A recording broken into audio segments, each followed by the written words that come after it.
Բարև ձեզ հարգելի դիտողներ, YouTube-յանի Մալիքի եթերում զրուցելու եմ քաղաքագետ Իրանում Հայաստանի դեսպանատան նախկին քարտուղար Արա Պապյանի հետ ցանկության դեպքում կարող եք բաժանորդագրվել YouTube-յանի Մալիքին։ Բարև ձեզ, պարոն Պապյան։ Բարև ձեզ։ Պարոն Պապյան, մի քանի օր է շարունակվում է Ամերիկա-Իրան կատաղի պատերազմը, նաև Իսրայելի ներգրավմամբ։ Դուք ինչպես եք գնահատում ընթացքը, ինչ է փոխվելու այս պատերազմով։ Նախ ուզում եմ ասել, որ ամերիկացիները սա չեն անվանում պատերազմ, այլ Պուտինի նման հատուկ ռազմական գործողություն։ Հիմա դա շատ տարածված է, որտեղ պատերազմ հայտարարելու պարագային խորհրդարանի, այսինքն կոնգրեսի երկու պալատների համաձայնությունն է պետք։ Դրա համար դա շրջանցելու ձև է։ Այնուհանդերձ սա իր ծավալով եւ ընդգրկումով ըստ էության աննախադեպ է, շատ ավելի հզոր, քան անցյալ տարի հունիսի 12 օրվա պատերազմներ, եւ սա ինչ եմ ակնկալում եւ ինչ եմ սպասում։ Իմ կարծիքով սա հնարավոր է, իհարկե հաստատապես չեն կարող, սա հնարավոր է, որ բերի իշխանափոխության։ Եթե սա եւս չբերեց իշխանափոխության, ուրեմն մի քանի ամիս հետո մենք կունենանք երրորդ հարվածը, մինչև կգա իշխանափոխության ժամանակը, որտեղ խնդիր է դրված Իրանում իրականացնել իշխանափոխություն եւ դա ըստ էության Իսրայելը եւ Ամերիկան կանեն ամեն գնով։ Հիմա իրենց հաջողվել է արդեն ոչնչացնել 3000 թիրախ ցամաքային թիրախ հիմնականում այդ միջուկային պահոցները, կետերը եւ մոտարապես Իրանի նավատորմի կեսը 3 օրվա ընթացքում կարծում եմ բունես պատերազմական գործողությունները, չկոչենք պատերազմական գործողությունները եւս մեկ շաբաթ 9 օր կտևեն։ Եվ այդ շուրջ 10 օրվա ընթացքում հնարավոր կլինի Իրանում իշխանափոխություն անել։ Հնարավոր կլինի, բայց ասում եմ, պիտի սպասենք, տեսնենք ինչպիսի զարգացում կունենա, որովհետև շատ բան կախված է այն բանից հետո, երբ որ Ամերիկան եւ Իսրայելը կգլխատեն քաղաքական ռազմական իշխանությունը, ժողովուրդը փողոցում ինչպես կպահի եւ նաեւ բանակը, ինչպես եթե բանակը մնաց չեզոք կամ զսպեց այսպես ասած իշխանության ավելի հավատարիմ բասիջներին, ապա իշխանափոխությունը կլինի, իսկ եթե այսպես ասենք դա տեղի չունենա, այսինքն համաժողովրդական ընդվզում տեղի չունենա, ամեն ինչ մասամբ կվերադառնա հին վիճակի, ամբողջ չկա, բայց ես կարծում եմ փողոց դուրս կգա ժողովուրդը դուրս կգա, որտեվ այն ռեակցիան, երբ որ նկատում ենք համատարած ուրախությունը Խամենեիի սպանության առիթով Իրանի ժողովրդի եւ միայն ուրախությունը չի, այն նկարահանումները ուրախության եւ տեղադրումը, այսինքն դա մահվան հավասար քայլ է։ Այսինքն եթե այս իշխանությունը մնաց, այդ բոլորի հախից գալու են։ Դրա համար կարծում եմ ժողովրդի մեջ տրամադրությունը այլ են, այսինքն հաղթական տրամադրություններ են։ Բայց այդ ցնցածողներին զուգահեռ նաև Խամենեիի մահը ողբացողներ կան նույն փողոցներում, այնպես չէ, որ ժողովուրդը միանշանակ մի կարծիքի է։ Բնականաբար միանշանակ անգամ մենք մի կարծիքի չենք, որ մնաց այնտեղի ժողովուրդը միակարծիք լինի։ Խոսքը միանշանակ մասին չի, խոսքը ըստ տարբեր փորձագետների, ըստ ուսումնասիրությունների, ըստ տպավորությունների եւ ըստ ուսումնասիրությունների առնվազն կարող ենք ասել, որ 70-ից 80%-ը վարչակազմի փոփոխություն է ուզում, այդ առնվազն ըստ որոշ փորձագետի ընդհանրապես խոսքը գնում է մի 5%-ի մասին, որոնք պատրաստ են իշխանության համար ինչ-որ մի բան անել։ Ժողովրդի մեծ մասը վաղուց ակնկալում է փոփոխություններ, որովհետև տնտեսական լրջագույն խնդիրներ կան, հատկապես ինֆլյացիայի հետ կապված, լրջագույն խնդիրներ կան նրա հետ, որ այս խոստացած արդեն մոտ 50 տարի 79 թվականից ի վեր է խոստումները որևէ մեկը ըստ էության չարդարացավ, որովհետև ինչ է հիմնական կարգախոսը, որ այ Իրանը նավթ օգտագործում են ուրիշները եւ ժողովուրդը վատ է ապրում։ Հիմա մենք սա կվերցնենք մեր ձեռը եւ ժողովուրդը լավ կապրի։ Ժողովուրդը հաստատ ավելի լավ չի ապրում։ եթե նայում եք տնտեսական բոլոր ցուցանիշները եւ այն զարգացման տեմպերը ինչ կար, դրա համար լավ չի ապրում, դրա համար էլ այո, կան մարդիկ, ովքեր իշխանության, ինչպես դուք եք ասում, կերակրատաշտից օգտվում են, ձուկ լրագրողներ նկատի ունեմ, դրանք պիտի աջակցեն, բայց ժողովրդի մեծ զանգվածը հատկապես հաշվի առնելով, որ երիտասարդության տոկոսային հարաբերությունը մեծ է, իսկ երիտասարդությունը միշտ ավելի փոփոխությունների կողմնակից է, հնարավոր է դառնում, որ լինի իշխանափոխություն։ Այո։ Եվ որ դուք նշեցիք, կախված է նաև նրանից, թե բանակը ինչ դիրքավորում կունենա։ Իրանը բանակից բացի նաև հեղափոխական այդ կորպուս ունի, որը ավելի հզոր է կամ գուցե բանակին հավասարազոր հզոր է։ Նրանց դիրքորոշումն էլ է, չէ՞ կարևոր։ Իհարկե կարևոր է զամել այդ բասիչ կոչեցյալը իրենք են, այդ իհարկե կարևոր է, դե դրա համար էլ արտաքին հարվածներով առաջին հերթին ոչնչացնում են այդ կառույցի քաղաքական եւ ռազմական ղեկավարության, ինչպես նաեւ նրանց կարողությունները, որpիսի նրանք ի վիճակի չլինեն հակազդելու մյուս ուժերին, բայց ամբողջ այսպես կոչված պատերազմի իմաստը դրա մեջ է, այսինքն ինչն են ոչնչացնում, ոչնչացնում են նրանց։ Մի հատ նայեք, այսինքն մենք Խամենեի սպանության մասին ենք խոսում, բայց ըստ որոշ լուրերի սպանվել է նաև նրան փոխարինողը, ընդամենը մի օր մնաց իշխանության։ Տասնյակ եւ տասնյակ զինվորական ղեկավարներ, ամենաբարձր ղեկավարներն են ամեն օր ոչնչացվում։ Բնականաբար հենց տարվում է թուլացման քաղաքականություն, այսինքն ինչպես Թրամփը ասաց, այսինքն հետևակը պիտի լինի Իրանի ժողովուրդը։ Այսինքն իրենք թուլացնում են ժողովրդին այնքանով կնեն ժողովրդին չէ, իշխանությանը, որ ժողովուրդը եւ ասում են ժողովուրդը պիտի լուծի իր ճակատագիրը, դեպ ըստ Թրամփի 3 տեխնացուներ կան ժամանակավոր անցումային կառավարությունը ղեկավարելու, անուններ չեն հնչեցնում, բայց երեկույթ կա գուցե մեկը կարող են ենթադրել, որ գահաժառանգն է, ովքեր են այն երկուսը երկի ներսից են, թե դրսից մենք չգիտենք, մենք նաև չգիտենք, թե ինչ աշխատանք են տարել ներսում։ Հիմա դուք ասում եք, տեսեք, կան որ ուժեղ պաշտպան ըստ Ահմադի-Նեժադի, որը եւս լուսահոգի այսօր, հայտարարության ստեղծվել էր հատուկ կառույց, հատուկ զորամաս Իսրայելի դեմ պայքարելու եւ պարզվեց, որ այդ զորամասի ղեկավարը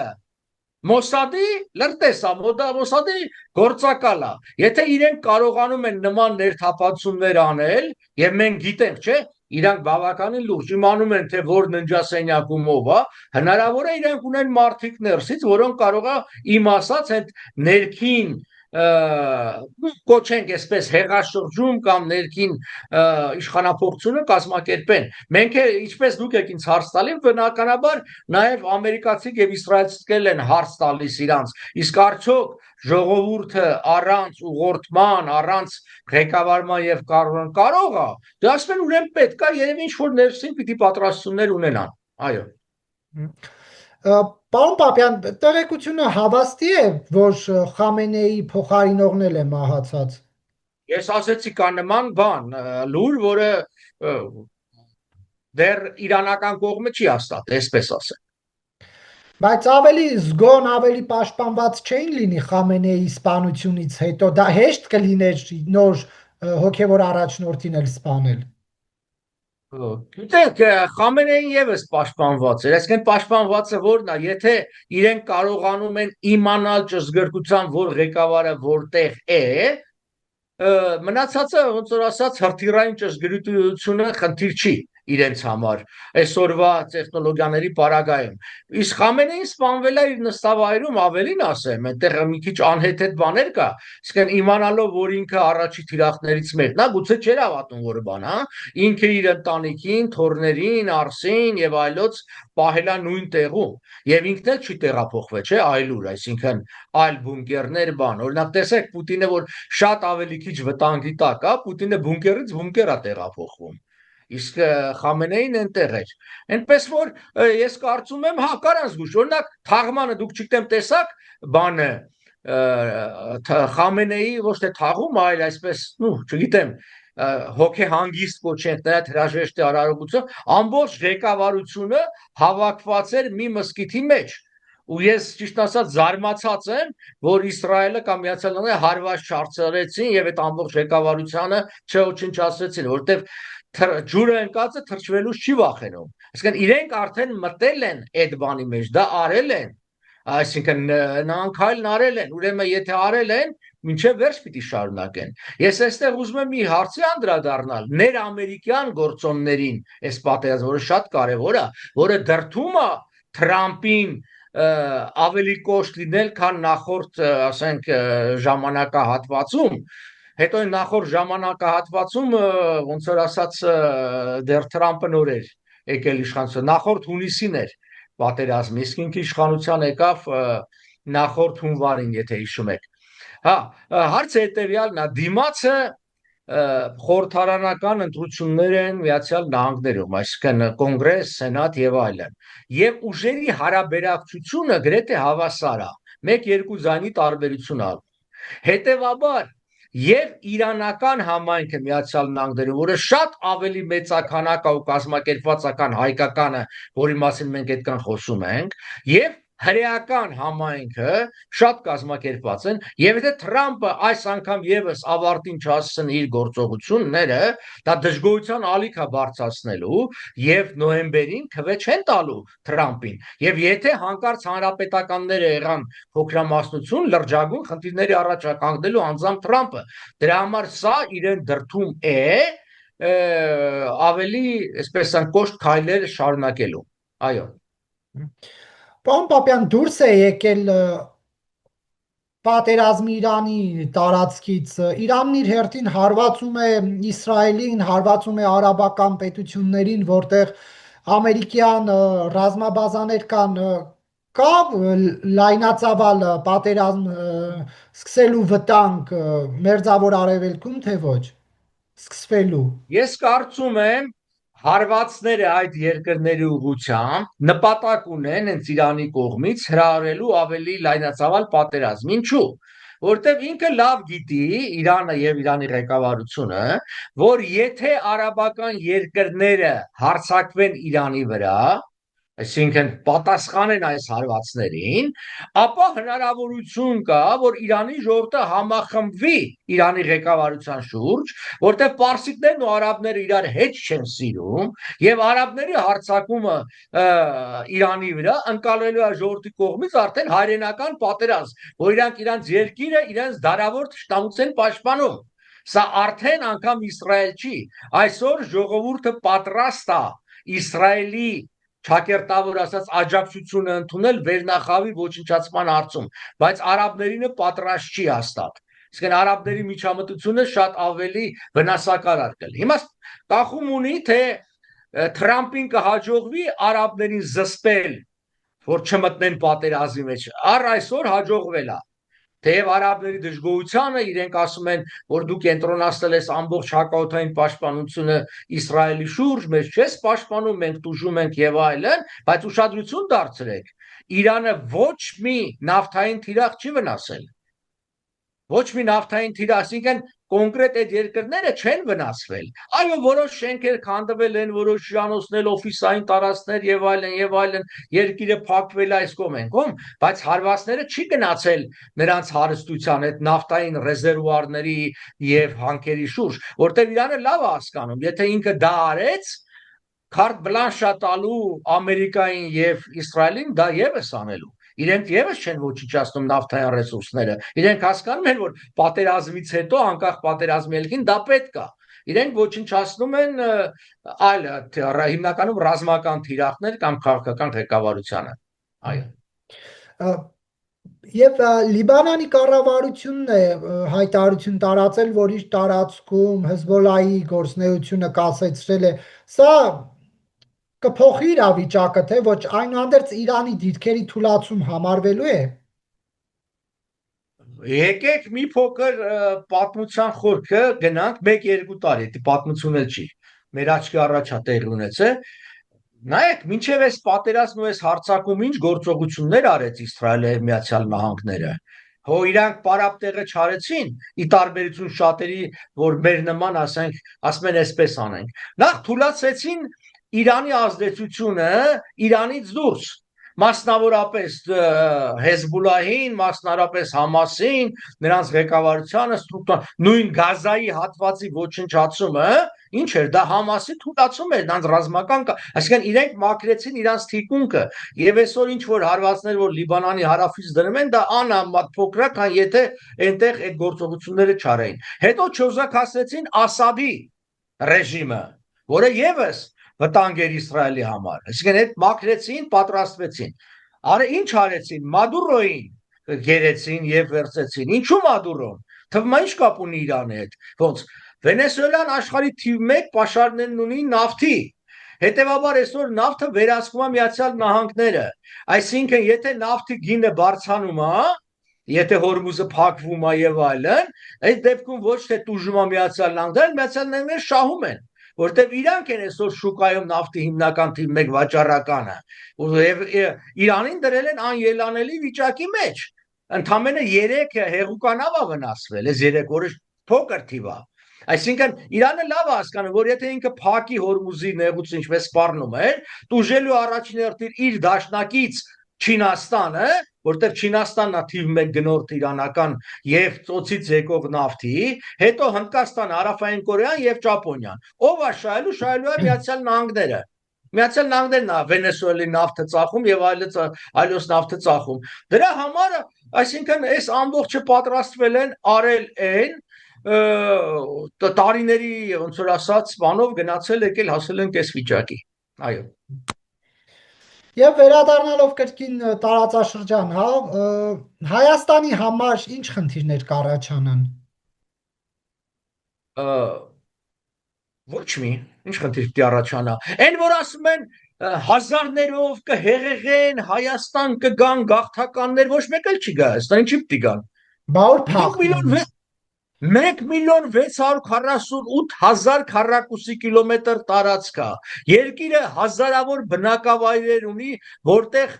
կյանքը 10 անգամ էժանական Հայաստանում, անվտանգ է, ոչ ոք չի թիրախավորելու։ Այնտեղ խնդիրը ո՞րն է։ Դուրս գալ մայրաքաղաքից, որտեղ խնդիրներ կառաջանան, եւ իրանք էլ թիրը չեն թիրախավորվում։ Այսինքն 1-2 այո պատահական դեպք, այսինքն դպրոցի այդ լուրը, որը դպրոցի վրա հրթիռեր ընկե, այն էլ դեռ պիտի հետաքննվի, որովհետև գոնե մենք այդ փորձը գիտենք բանի պարագային, Համասի պարագային, երբ որ ռազմական, ասենք հարվածային ուժերը տեղադրում էին դպրոցների եւ հիվանդանոցների մոտ կամ վրա։ Հիմա կարող է եւ իրանք դա ոչնչացել են որպես ռազմական օբյեկտ, հետո պարզվել է, որ այդ ռազմական օբյեկտի տակը բան կա, դպրոց եւ այլն, որտեվ ասեմ այսօր հրթիռները գործում են շատ արագ եւ գործում են արհեստական բանականությամբ հաճախ, այսինքն իրանք ֆիքսում են որ տեղից է, որ կոորդինատից է եկել հարվածը եւ պատասխան հարված են տալիս եւ հետո եթե բազմավոր այդ պատասխան հարվածի պարագային դպրոցա դուժում բան։ Հիմա այդ գաղթականները չեն լինի, այսինքն կլինեն այնքան շքան Նոռուզին են գալի Հայաստան, այսպես են։ Հայաստան գալու իմաստ չկա։ Դուք տեսել եք հայաստանյան գները, ո՞նց են ապրելու։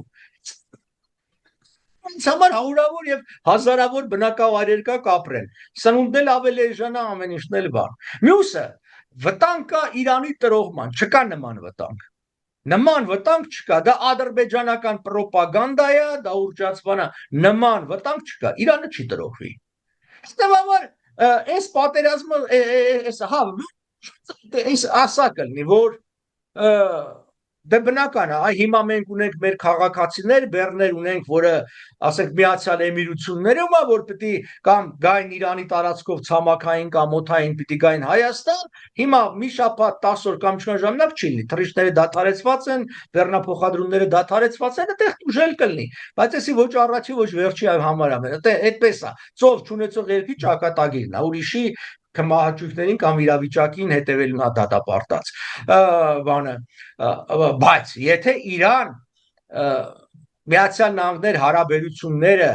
բարելավվում են, Հայաստանը հիմնական շահողներից մեկն է լինում։ Առաջին հերթին շահում է իրանական ժողովուրդը, երկրորդը շահում է Հայաստանը, որտեղ այն հայտնի երկար սպասվող եւ մեր կողմից բազմաթիվ անգամներ շոշափված խոսած Հնդկաստան Եվրոպա երթուղին, Հնդկաստան, Իրան, Հայաստան, Վրաստան, դա կսկսի գործել։ Եվ այն որ Նիկոլ Փաշինյանն ասում է այս Զանգեզուրյան միջանցքով ապաշրջափակում ենք Հայաստան, այդ Զանգեզուրյան միջանցքը Հայաստանը չի ապաշրջափակում։ Նիկոլ Փաշինյանը երբ է Զանգեզուրի միջանցք ձևակերպումն օգտագործել։ Ինքը կարա չձևակերպի, ինքը Զանգեզուրի միջանցք է։ Ես ընկեր ունե իր Ժիգուլու վրա Մերսեդեսի նշաներ կպցրել։ Դրանից Մերսեդես չէր դառը իր Ժիգուլին։ Հիմա Նիկոլ Փաշինյանը չի ձևակերպում, ամբողջ աշխարհը Ալիևի հետ միասին դա Զանգեզուրի միջանցք է։ Երբ որ կարդում եք փաստաթուղթը, բացահայտ է միջանցք է։ Հայաստանը որևէ լիազորություն այդտեղ չունի։ Լավ, դա առանձին թեմա է, դրան հետո կանրադառնանք։ Առանձին թեմա։ Դրա համար իմ ասած հետևյալն, այ հիմա այդ բանի հատվածը Իրան, Նախիջևան, Հայաստան, Վրաստան այդ երկաթուղին հնարավոր է գործարկվի, որտեղ միակ գոյություն ունեցող երկաթուղին է, որը ըստ էության այդ սադարակ երաս հատվածը չկա, որը կարելի արագ վերականգնել։ Մնացածը կա։ Պարոն Պապյան, նախագահը ինչու Ամերիկայի ու Իսրայելի թիրախում չէ։ Ում նախագահը։ Իրանի։ Իրանի նախագահ մեր նախագահի նման մի բան է, հարց լուծող չի, ինչ թիրախավորեն։ Այնտեղ մի հատ գեներալ շատ ավելի հարց լուծող է, քան նախագահը։ Երկիրը բա ինչա կոչվում իսլամական երկիր, բա ինչ են մարդիկ դժգոհ, որը այդ երկրի կառուցվածքը հետևյալն է։ Այդ բոլոր խորհրդարանով, ընտրություններով, ամեն ինչով հանդերձ, որը ժողովրդավարության բաղադրիչներ են, շատ լավ է։ Այդ ամբողջը առ ոչինչ է, որտեղ դրանց գլխին կանգնած է մի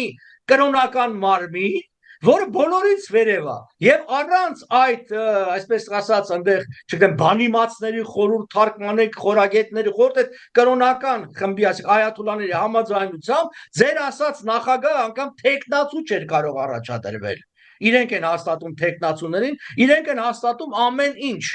Հետևաբար նախագահը այնտեղ ձևական, այսինքն թաղումների մասնակցող, ճառեր ասող մարդ է։ Ոնց ուզենան, նենց էլ վաղել, ուզենան վաղել իրանք փոխեն արտահերտ ընտրություններ եւ կանստացնեն այն մարդուն, որոնց ուզում են։ Այնպես որ այստեղ ձևական չի այդ ոչնչացումները ոչ թե նրանից են անում, որ արնախում են անպայման ուզում են մարդ ոչնչացնել։ Ես իմ խոսքի սկզբում ասեցի, խնդիրը գնում է դեսֆունկցիոնալ, այսինքն ոչ գործունյա սարքելու մասին պետական կառավարման, հատկապես զինվորական ապարատը, որտեղ եւ որ փողոց դուրս գա ժողովուրդը, չկարողանան փողոցին ոնց է ջարդեն, կոտրեն, փշրեն։ Հիմա Իրանի կառավարման համակարգում, այաթոլլաների համակարգում քայքայման գործընթաց է սկսվել, թե համակարգը այնքան կուռ էր, որ մի հոգու եթե սպանեցին, մնացածը կկարողանան ինքնակազմակերպվել եւ Իրանը կառավարել, ինչ իրավիճակ է ձեզ այնտեղ։ Մենք չունենք մանրամասները, որովհետև ոնց որ ասած իրարամերժ լուրեր են գալի եւ քանի որ լուրերը ըստ աղբյուրի կողնապահ են, այսինքն ավելի քաղաքականացված է, դժվար է դատողությունն անել, բայց պիտի հասկանալ հետեւյալ, դա երկիր է, որը իր մեր բարեկամ լինելով հանդերձ, պիտի ընդունենք, որ դա տոտալիտար կառավարման երկիր է եւ դրման համակարգները կոշտ են կառավարման առումով, որը այո վերմանան, որ իրանք կարողանում են վերահսկել, բայց այդ կոշտությունը, որը ինչ որ մի շրջան առավելություն է, դառնում է ինչ որ մի շրջան թերություն, այդ ինքը ճկուն չի, ինքը կոտրվում է, նման համակարգերը միանգամից են կոտրվում։ Եվ մենք տեսել ենք նման, այսինքն դեպքեր, որ թվում է անսասան է իշխանությունը եւ բան։ Այստեղ կարևորը ժողովրդի տրամադրվածությունն է։ Նայեք, ես տարիներ շարունակ, այս վերջի մի քանի տարին չեմ գնացել, բայց տարիներ շարունակ շատ հաճախ եմ եղել Իրան։ Իմ աչքի դիմացն է այդ երկրի փոփոխությունը։ Այսինքն 92-ից ի վեր 92-ին ես որ գնացի, այդ երկիրը սովետական երկիր էր։ Պարզապես իր այդ պլակատներով կարգուակի այդ դասակարգային պայքարի փոխարեն կրոնական է։ Այդ նույն մահ Ամերիկային, այդ մարսիոնիստներին, նույն այդ կառավարման համակարգը, նույն երկակի կենցաղավարությունը, այսինքն մեզ մոտ ժողովներ կար, մի բաներ կյանք ուրիշ էր, այնտեղ էր նամազ ջումա եւ այլն։ Բայց այս վերջի տարիներին մենք տեսնում ենք, որ հատկապես երիտասարդությունը փոխվել է, նա այլ կյանք է ուզում։ Իսկ հիշեցնեմ ձեզ, որ 70 թվականին, երբ որ շահին գցեցին, 35 միլիոն մարդ էր ապրում այդ երկրում։ Հիմա ապրում է 92 միլիոն եւ կեսից շատը երիտասարդ են, իսկ մինչեւ 35 տարեկան։ Նրանք չեն ուզում ապրեն այդ 80-նանց ծերունիների ձևով եւ հրահանգով։ Իրանք երաժշտություն են ուզում, իրանք, չգիտեմ, ուրախություն են ուզում, իրանք սեքս են ուզում, իրանք խմիչք են ուզում, իրանք ուզում են ապրել։ Դու իրանք չես կարող համոզել, որ դու պետք է նվիրես քո կյանքը հանուն ինչ-որ բարձրալ մի բանի։ Փոխվել է աշխարհը եւ 90-ականներին, երբ որ միակ հնարավորություն, ես հիշում եմ մեր այդ առաջի դեսպանատուն էլ չէ, ասենք կետը որ բացել ենք, մի հատ ֆաքսեր, կապի միջոցը ֆաքսի միջոցով էր եւ լուրերն էլ մենք ամեն օր բան էինք անում, հավաքում էինք կոմպյուտերով ինչ որ մի երկու էջ եւ ֆաքսով ուղարկում էինք։ Այսօր դրա կարիքը չկա, այսօր մարդիկ ամեն ինչ եւ տեսնում են եւ հակառակն էլ ժողովուրդն էլ Իրանի ժողովուրդն էլ տեսնում է դուրսը եւ մի գործոն էլ ասեմ ու ամփոփենք։ Նաեւ այս տասնամյակների ընթացքում հսկայական մեծացել է Իրանի սփյուռքը եւ իրենց ազդեցություն ունեն ներքին կյանքի վրա եւ տեղեկությունների եւ այլ բանի առումով, այսինքն մարդիկ դուրսի աշխարհը տեսնում են։ Այո։ Պարոն Պապյան, բայց Իրանի գործողությունները եւս հուշկու չեն այդ Իսրայելին, որ հարվածում է, համարժեք են, թե չէ ըստ ձեզ։ Դե նայեք իսկ ինչ վնաս է տվել առ այսօր Իսրայելին։ Դուք տեղյակ եք։ Ասին վարչապետի գրասենյակի վրա են խփել, վարչապետից տեղեկություն չկա։ Հա։ Հետո կպարզվի, որ ոչ թե վարչապետի գրասենյակին են խփել, վարչապետի գրասենյակներից մեկին, եւ ոչ թե գրասենյակին են խփել, գրասենյակից 500 մետր են կողմյան։ Կարող եք մի բան ասել, որ ամեն 100 արձակած հրթիռից եւ դրոնից տեղը ասնում Իսրայելի վրա ընկնում է 2-3-ը։ Այն մնացածը դուք մի մոռացեք, որ պիտի թռնի Իրաքի եւ Հորդանանի վրայով Իսրայելին հասնելու համար։ Եվ Իրաքում եւ Հորդանանում արդեն դրված են գետնի վրա գտնվող հակաօդային հակահրթիռային պաշտպանական միջոցներ, գումարած դրան երկնքում գտնվում են բազմաթիվ օդանավներ, իսրայելական եւ ամերիկյան, որոնք երկնքից ոչնչացնում են այդ ամբողջը։ Այո, մի բաներ կասնի, ինչ որ զոհերել կլնեն, վնասներ էլ կլնեն, բայց հաշվարկը շատ պարզ է Իսրայելի համար, որ դեպ Իսրայելը ամենաքիչ տուժածն է։ Ես վստահ եմ, որ Կատարն ավելի շատ է տուժել եւ մյուսները, քան Իսրայելը, հա։ Այդ գինը պատրաստ են վճարելու, որտեվ իրենք ասում են, եթե այս վարչախումբը մնա, վաղը միսօր իրենք ատոմային զենքի կտիրապետեն եւ այդ 1-2 հրթիռն էլ որտեղ հասնի, այսօր մի ինչ որ շենք է քանդում, եթե նա ատոմային ռումբ եղավ, ուրեմն ոչ թե շենք կավիրի, այլ ամբողջ քաղաք եւ այլն։ Դրա համար իրենք սա կոչվում են այդ կանխարգելիչ գործողություն։ Իրենք ըստ իրենց կանխարգելում են։ Պարոն Պապյան, Հայաստանի իշխանությունների դիրքավորումը ձեզ համար պարզ է, օրինակ 2-3 օր հետո նոր Նիկոլ Փաշինյանը ցավակցական հեռագիր ուղարկեց, Արարատ Միրզոյանը դրանից հետո նոր արտգործնախարարի հետ խոսեց, ինչ պետք է անի Հայաստանի իշխանությունը։ Հայաստանի իշխանությունը ուղղակի պիտի մի փոքր շուտ արձագանքեր, Շպիտյաներ պիտի ցավակցեր, այսպես նուր դիվանագիտական խոսքերով առանց ընկնելու ինչ-որ մանրամասների մեջ, զուտ են առումով, որ մեր հարևան երկիրն է, շփումներն եւ այլն, այդ առումով։ Իսկ ինչու ուշացա, որտեղ գիտենք, Նիկոլ Փաշինյանը պերաշկի ուտելով էր զբաղված, իսկ քանի որ մեր երկիրը միապետություն է, ոչ մի արտաքին գործերի նախարար ինքն ու չեր անի։ Ես երբ որ խոսնակ էի, գիտեք ոնց էինք մենք աշխատում, այդ բռնատիրության շրջանում որ ներկայացնում էի, ես խոսնակս որոշում էի ինչ հայտարարություն պիտի լինի, ես գրում էի,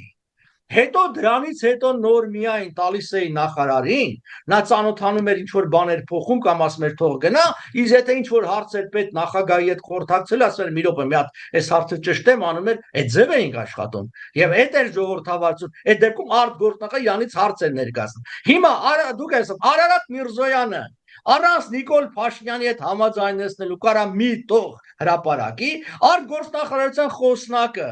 կարա ինքնուրույն հայտարարություն անի կամ ինքնուրույն բան գրի, մի անգամ բրիֆինգ տեսել եք անեն, ոնց որ մենք էինք անում, կանգնում ենք լրագրողների առջև, հարց ուղիղ տալիս էին, հարցին ուղիղ պատասխանում են։ Հիմա ասում են թուղթը գրավոր գրեք, հետո օրեր հետո Նիկոլ Փաշինյանը գիշերով ինձ զանգում էր, հարց էր տալիս ու տեղում ես յան պետք է պատասխանել եթե հանկարծ ես իրան ասեի գիշերվա ժամ 11-ն Նիկոլեսին չես զանգում վաղ աշխատանքային կզանգես ինքը նեղանում էր դրանից այս ինչ դեմոկրատիա չեք ուզում հարցից պատասխանել իսկ հիմա իր խոսնակները օրեր ու ամիսներ են ուզում մի բանի պատասխանելու այո դա ում նախագահության օրոք էր այդ երանելի դա Քոչարյանի օրոք էր Դե բա հիմա աջակցեք Քոչարյանը հետ գա իշխանության այդ դեմոկրատիան էլ վերադառնա Ես չեմ աջակցում Քոչարյանին, որտեղ ես Քոչարյանի հետ այդ ժամանակ դեմոկրատիա է, ինչու չեք աջակցում։ Այդ ժամանակ էլ սա դեմոկրատիայի մասին ես չասեցի, ես ասացի արտգործնախարարությունում որոշում կայացել ավելի դեմոկրատական էր։ Մի խառնեք, գործնախարարությունը գործող մարմին էր, բայց դա չի նշանակում, որ արտգործնախարարությունից դուրս չկար հսկայական մեծ թերություններ եւ ես հենց Քոչարյանի օրոք էլ դուրս եմ եկել արտգործնախարարությունից սեփական դիմումի համաձայն չլնելով որոշ քաղաքական գործողությունների հետ Ղարաբաղի հարցում հետեւաբար եւ նաեւ աշխարհական հարցը կա ես գտնում եմ որ առաջիկա ընտրությունում գոնե ես ոչ կաջակցեմ Քոչարյանին ոչ կաջակցեմ Նիկոլ Փաշինյանին այո Այդպես հիշեցնեմ ձեզ, ես միակ մարդն եմ, ում դեմ Քոչարյանի ընտանիքը դատ բացեց, եթե հիշում եք կապված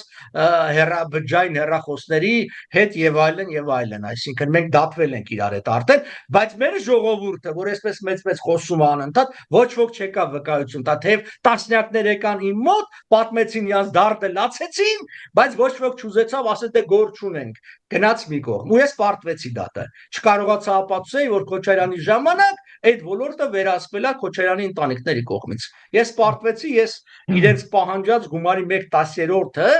դատարանը որոշեց, հատուցեցի իրենց, այո։ Ինչքան էր պահանջել ձեզանից։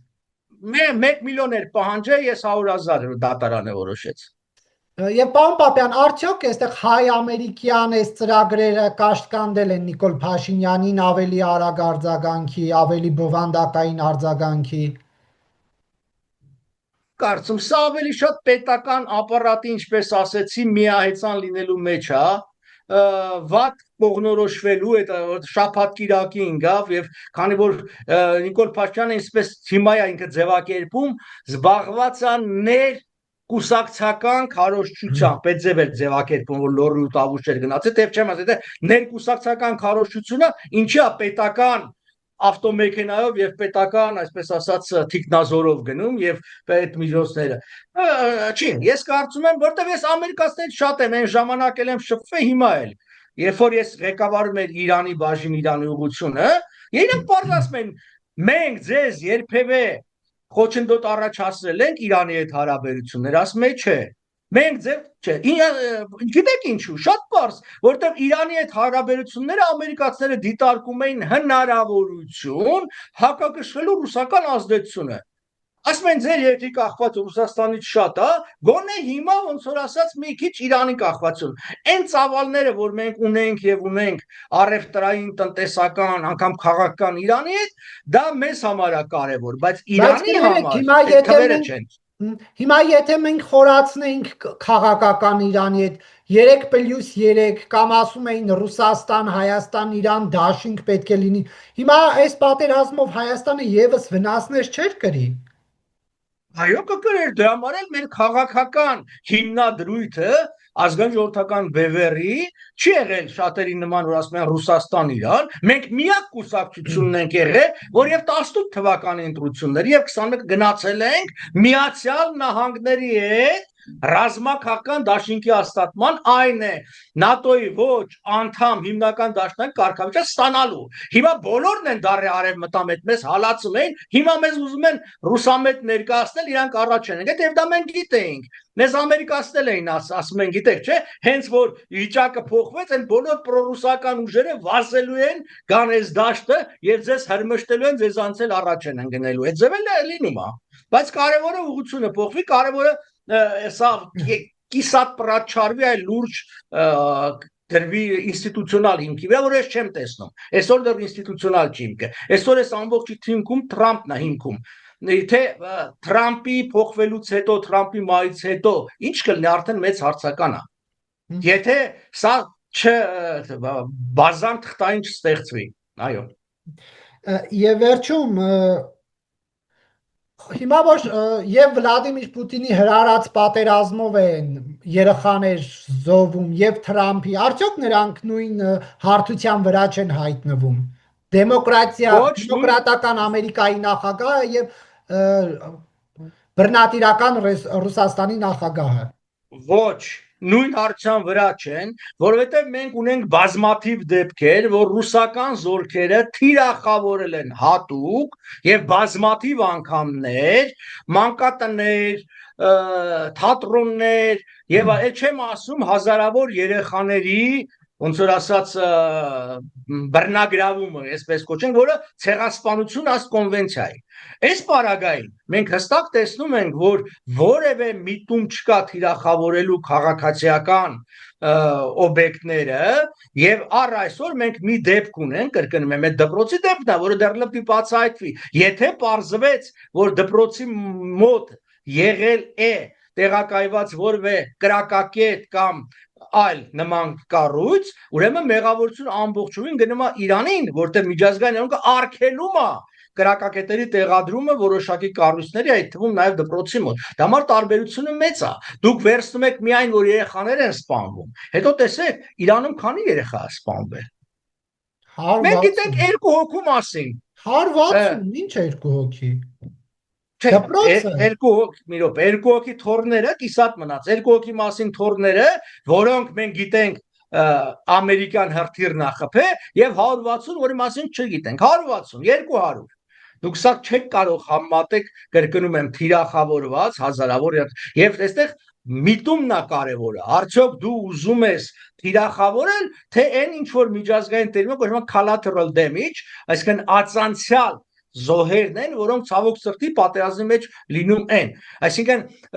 գիտեք չէ, սպանությունն էլ կա դիտավորյալ սպանություն, որը ավելի մեծ պատժաչափ է նախատեսվում, եւ ասենք ոչ դիտավորյալ սպանություն, ելի 2 դեպքում էլ մարդը մահացել է։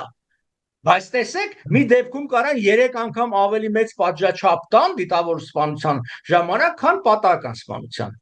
Շնորհակալություն, պարոն Պապյան, հարցազրույցի համար։ Խնդրեմ։